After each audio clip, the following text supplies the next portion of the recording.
they have dismantled the interim administration's نمرحتهم زبالن زي بحال ناولكو صنع كل غزي سلازغون حزب فدرال حاولت سمعتات زعرده وجله اوش تخلت عمت ትግራይ ላይ ያለው ፖለቲካ ፓርቲ የሰላም የፕሪቶሪያ ሰላም ስምምነትም እንዳይተገበር እንቅፋት እየሆነ ስለሆነ ብሎ ደግሞ እንደገና የትግራይ ወጣቶች በጉልበት እያፈሰ ለጎረቤት ሀገር ለሱዳን በኤርትራ በኩል እየሸጠ ለውጊያ እየዳረጋቸውም ስለሆነ የትግራይ እናቶችም እያለቀሱ ስለሆነ አብሶም የትግራይ ወጣት የትግራይ ሰው ትግራይ ላይ አይኖር ዘንድ አድርጎ ወደ ስደትና መከራ እየዳረገ ስለሆነ እንዳይማሩ ሆኗል። ወጣቶች ስራ እንዳይሰሩ ሆኗል።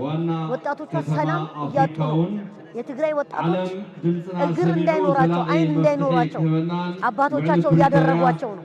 ይሄንን ደግሞ ይብቃ ብለን ዛሬ ወጥተናል። የትግራይ እናት እንባዋ መጠረግ አለባት።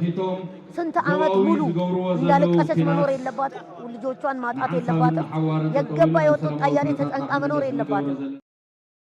ባለስልጣኖቹ በትግራይ ህዝብ ስም መነገድ የለባቸው። ንግድ ይቁም፣ ወጣት አይሸጥ፣ ጦርነት ይብቃ ነው የምንለው። ጦርነት ይብቃ።